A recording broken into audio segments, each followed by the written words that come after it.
think that now, as we're seeing the explosion of a Maverick City, which is similar, they don't quite fully fit in the gospel world, they don't quite fully fit in the CCM world. Do you think that that's also creating a palette and an expectation where the consumer is a bit more open and curious and interested, right? You don't need a niche. We don't need to fit you into anything because the world has become smaller. TikTok, Instagram Reels, YouTube has made everything smaller.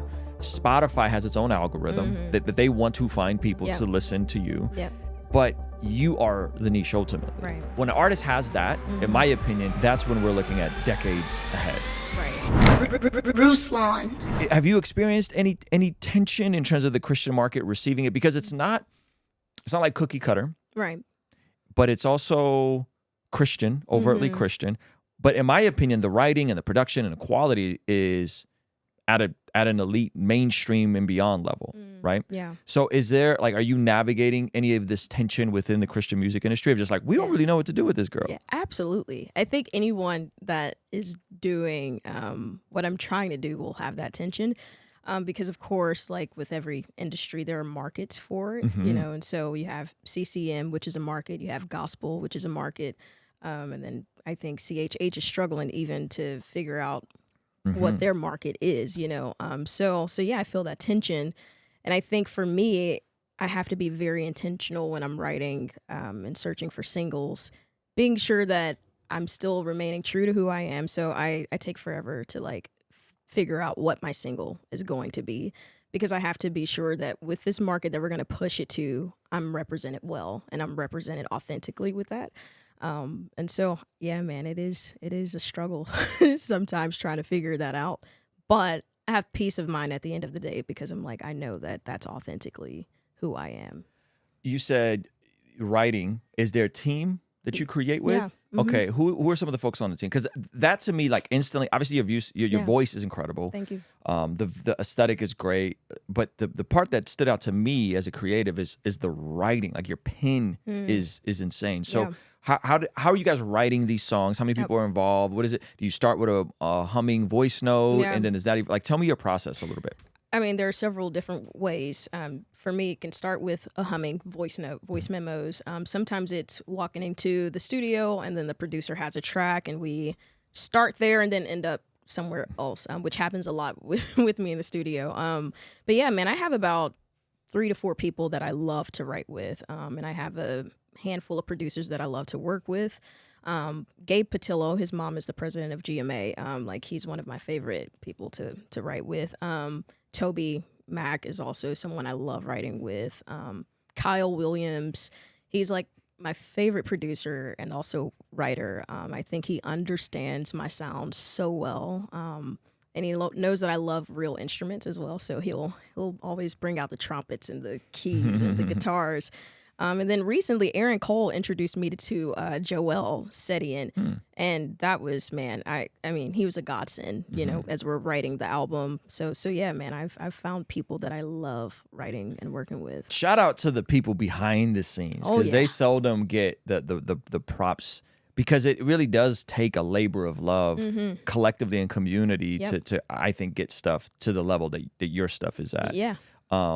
And shout out to Aaron Cole for connecting you. That's and, the bro, man. And all that kind of stuff. So how would you describe what you do? That's my first question, because I think you mentioned CCM, gospel, and CHH. And I hear all of it. But how would you define it? So it's funny. Toby always calls his music a musical pot of gumbo. And I feel that deeply. I've loved a lot of different sounds over the years because I grew up listening to gospel music and R&B and then pop music. And I was like, I mean, people are saying you kind of have to choose one. And I just refuse to do that. I'm like, I'm not going to choose one. Whatever comes out naturally in the studio, that's what I'm going to write. And we'll figure out the rest later. And so thankfully, I have an A&R that's like, just go write a really good song. And then we can figure it out later. And so that's what I do. And then after you write a good song, a handful of good songs, does the team then come in, help you in terms of, hey, we can take this one to Christian radio and this could do well there. This is the one we may really try and work organically on TikTok and try to get it to pop off on Instagram Reels. That's kind of the process. Absolutely. Yeah, especially for the CCM singles, if we hear one has potential to go there, that's when we'll bring in Toby for writing on that. Okay. And we're like, okay, you know how to do this, so help us like sculpt this song the way that it needs to be. And so he has a huge hand in production even on those things. And so it's been really, really cool getting to like learn and watch his process and then bring all that over to my thing. How developed is the song by the time it gets to Toby? Do you have in lyrics demo and vocals form. on it? Yep. Or okay. Usually there are lyrics, vocals, and then we just go back and fine tune just all the things, and figure out, is this the right perspective? Is this a me song, or is this a speaking to the audience song, or is it vertical, so we're like overthinking intentionally the whole thing. Do you have a preference out of those three, right? Because you can write songs that are expressions of what you're going through. You can write songs that are speaking to an audience, empowering songs, and then there's obviously the overt vertical worship songs. Right. I think for me, I'm always like, we have to have space for the vertical worship songs there, but naturally it's always like coming from like a testimonial standpoint, but we did add one song that is speaking to the audience for this record because we don't have that. so yeah, but most of the time I think it is coming from like personal walk. I love that. I think something I've discovered recently, we've been thinking a lot about in terms of what we do here, because it's similar, right? Yeah. Are you a podcaster? Are you a reactor?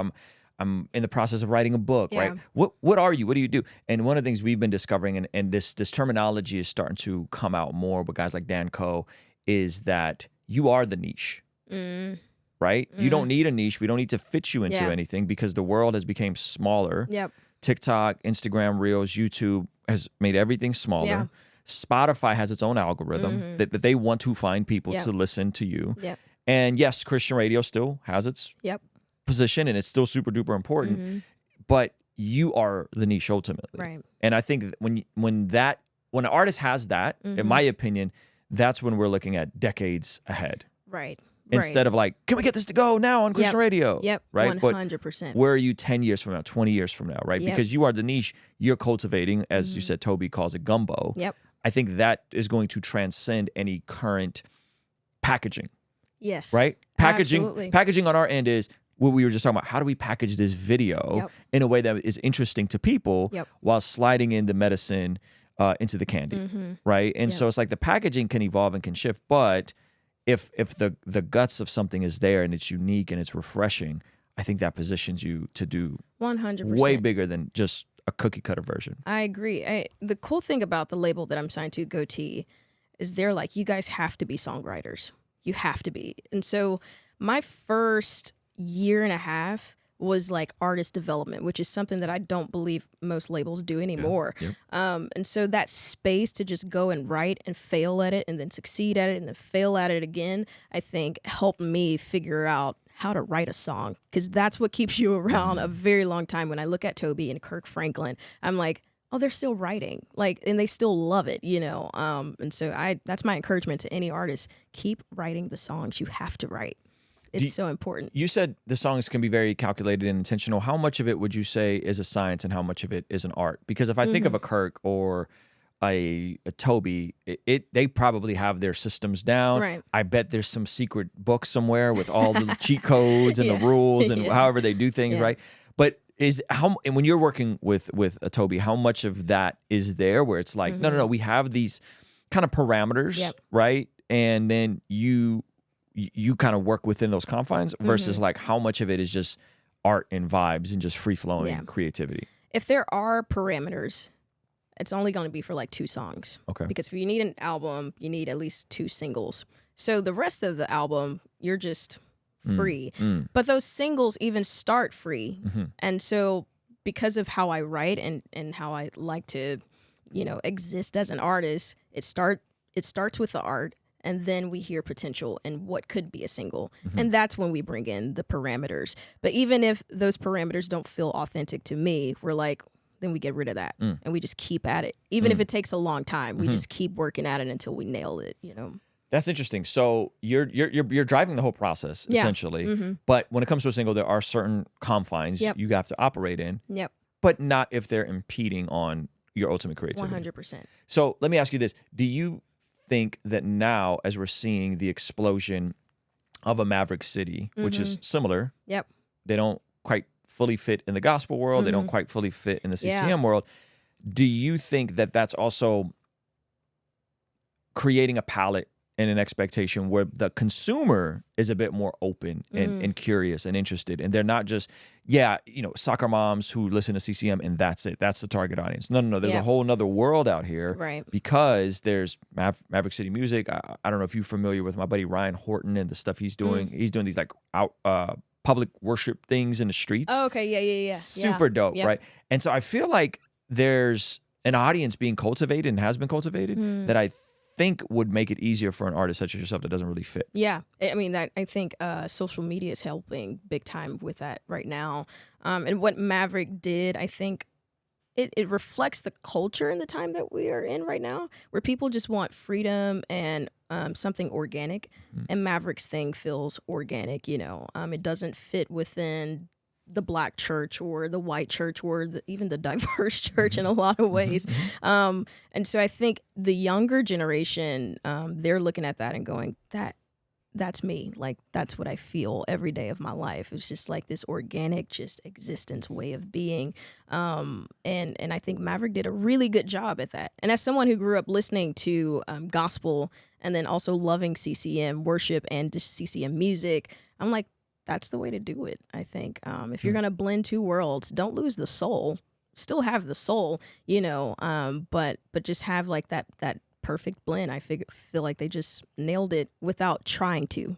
Is the other thing is they don't try to nail it, The interesting part to me, and you could push back on this if you want, but I feel like when you have that, the art itself becomes an evangelistic tool versus, in my humble opinion, if we're talking CCM and what's working on radio, it is more or less preaching to the choir. Yeah. And it's making Christian music for Christians, which has a time and a place. For sure. But moments that can transfer and go beyond just Christian audiences, I think, or Christian consumers even, right? Christian audience, but then it's like a target Christian consumer, I think impact, like you said, on social media and really do become an evangelistic tool for people. Have you experienced some of that in terms of your music and people checking for it that are like, I don't really know about this whole Jesus thing, but you're dope? Oh yeah, 100%. I literally just saw someone say this under one of my Instagram reels.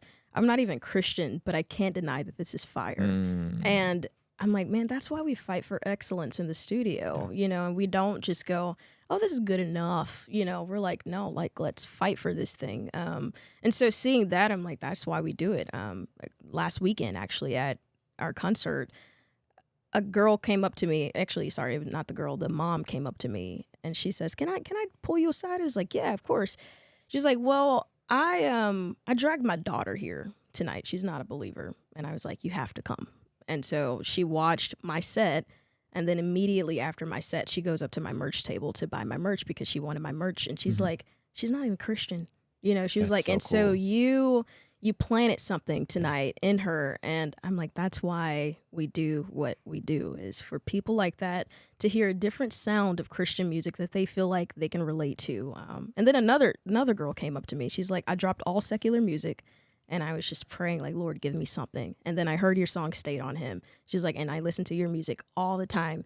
And so it's like, sure, the accolades, like the numbers, they are fine. It's exciting, like seeing the progress of the career. But I'm really after the hearts of people like that, that need an alternative to listen to that's good, So. According to the Bible, that prayer is extremely important in terms of us being transformed from the inside out when we get aligned with God's will. For the Christians watching this channel, I want you guys to implement these spiritual disciplines in your day-to-day life. And the only way I've been able to do this consistently is through writing down my prayers in a prayer journal that does a few things. One, it allows me to reflect and come to God humbly and ask Him to move on my behalf. And two, it allows me to document my prayers, which ultimately help me remember the very things that I was praying for and see the hand of God tangibly in my life when He answers them. So I would urge you, consider writing down your prayers.